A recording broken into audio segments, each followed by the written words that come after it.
처음에는 믿음입니다. 인류를 구원하고 하나님의 말씀을 실천하고 우리 모두 천국에 간다. 모든 사이비 교주들은 처음엔 이렇게 시작합니다. 그리고 점점 거만해지다가 자신이 신이라고 착각하고 현금 갈취를 부끄러워하지 않게 됩니다. 왜냐하면 권력의 달콤한 맛을 보았으니까요. 오, 착하다. 돈, 성폭행, 폭력, 사이비 교주들의 공통점입니다. 이제 사회악이 되어버린 신천지. 도대체 어떻게 탄생했는지 사이비의 역사를 10분 순삭 정리합니다.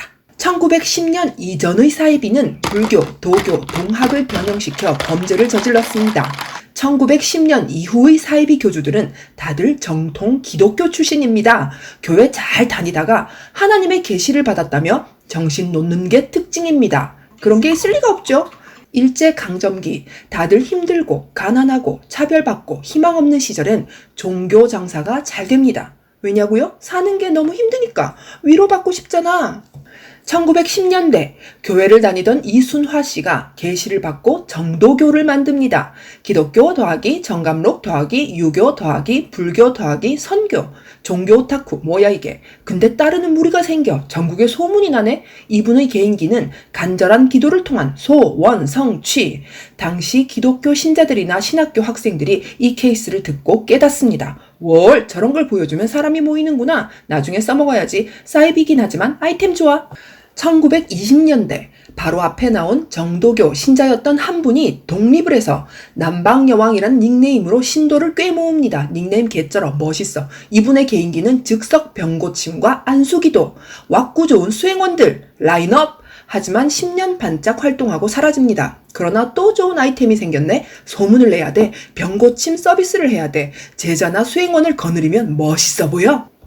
1930년대 이용도 목사. 이분은 아직 논란이 많아. 사이비는 아닌데 아닌 것도 아니고 몰라. 이분은 부흥사. 부흥사가 뭐냐면 말 잘하고 카리스마 쩔어서 기독교 집회 한 번 열면 인산인해. 부럽다. 7시간을 설교해도 사람들이 집에 가질 않아. 왜냐면 성경 이야기를 쉽게 이야기해줘. 비유를 들어가면서. 이게 문제였는데 예수님은 신랑 나는 신부, 성도 간 교제는 포옹, 하나님의 사랑은 입맞춤, 속옷 입듯이 항상 기독교 정신으로 무장해. 그냥 비유였는데 이게 막 머리에 쏙쏙 들어와? 문제는 이 아이템이 소문이 나. 월 이런 표현이 잘 먹히네. 이 설교를 들은 사람들 중에 커서 훌륭한 사이비 교주가 되는 사람들이 이 표현을 따라하면서 사람들을 현혹시키지. 아주 카피 잘해. 그리고 또 하나 실수하신 게 이분이 친구 소개시켜주는 걸 좋아했어. 유명한 분이라 전국에 있는 미래의 사이비 교주들을 서로 소개시켜줌. 그때 교주 지망생들은 다들 신앙 깊은 청년이었고 걔들이 어떤 사람이 될지 이용도 목사가 어떻게 알았겠어. 다정도 병이다. 같은 시대 1930년대 보통 교회 다니던 김성도 권사. 또 하나님의 계시를 받아 뜨겁게 기도하고 입에 물을 머금고 성수라며 신도에게 스프레이 해줌.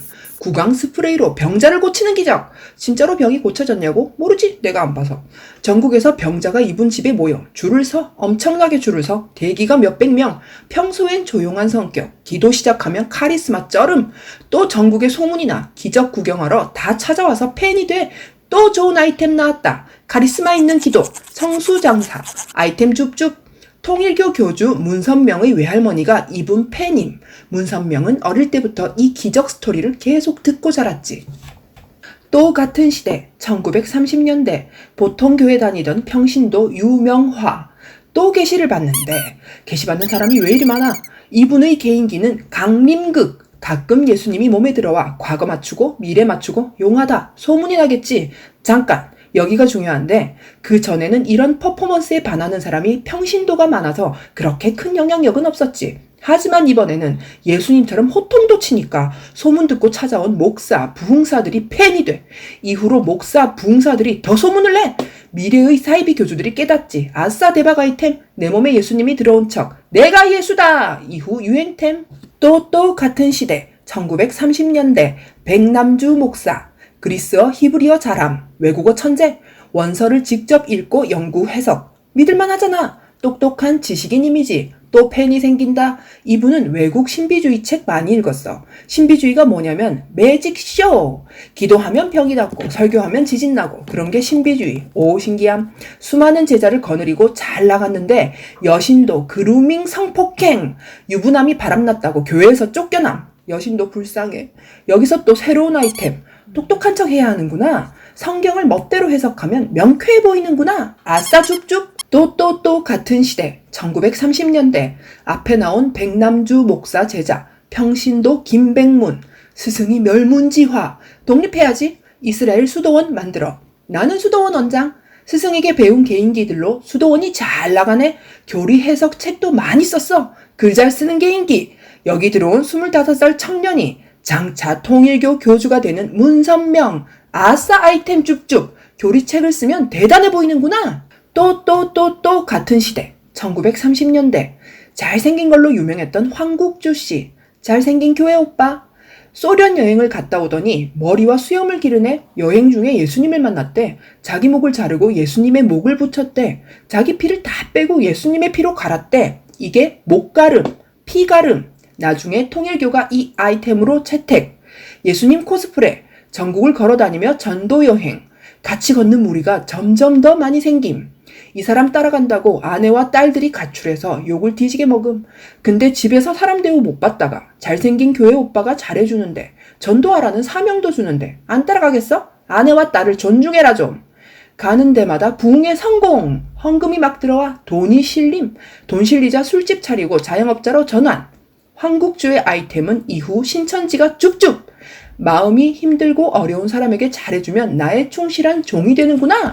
돈도 갖다 바치는구나. 이제 1940년대 잘생긴 교회 오빠의 여성 제자 정득은 씨가 또 계시를 받네. 말도 굉장히 잘하는 분, 사기꾼의 기질, 유혹도 굉장히 잘하는 분, 반무파탈, 성스러운 몸을 나눠준다며 신도들과 육체관계, 자체 가림, 이걸 영체교환이라 불러. 정득은의 말을 받아 적은 책이 생의 원리라는 책. 이분의 팬이 바로 통일교 문선명과 신앙촌 박태선. 이때는 젊었었지. 문선명, 박태선 둘 다. 영체교환, 생의 원리, 우와 대박 아이템 쭉쭉. 1950년대 한국전쟁 발발, 국토가 초토화, 대혼란의 시대. 전쟁이 끝나자 당연히 사이비가 창궐한다. 그냥 교회 집사였다가 장로가 된 박태선, 판무파탈, 정득은의 팬이었던 흑역사, 전쟁 직후 설교하다 재능 발견, 우와 내가 정득은처럼 말을 잘하네, 카리스마도 쩌네, 부흥사로 전국 투어하며 병자도 고쳐. 그러다 이단이라고 쫓겨나자 자기 교회를 만들어. 근데 이 교회가 잘 되네. 전국 체인 22개. 근데 동갑 친구 허덕수 장로가 옹기장사에 성공해서 돈이 아주 많아. 친구를 세뇌시켜. 허덕수는 박태선에게 전 재산을 바쳐 그 돈으로 신앙촌 만듦. 알지? 생명물 간장, 런 요구르트 유명하잖아. 전국 최초 종교인 생활공동체. 신앙촌 들어간 신도들은 무보수로 일해서 간장 만들고 요구르트 만들어. 그래서 마이뜸. 인건비가 안 드니까. 스폰서 허덕수 장로 사업이 망하자 박태선이 손절, 허덕수 화병으로 사망. 박태선을 가장 가까이서 보고 배운 청년이 있었으니 바로 이만희, 신천지. 이만희는 이 모든 흥행 아이템을 주워 담아 흔들고 섞고 비벼서 신천지를 만들었다. 이런 과정을 통해서 이만희를 교주로 모시는 신천지가 세상에 나오게 됩니다. 신천지는 어떤 과정으로 신도를 더 모으고 돈을 갈취하고 전국 체인점을 열었는지 다음 영상에서 더 자세히 알려드릴게요.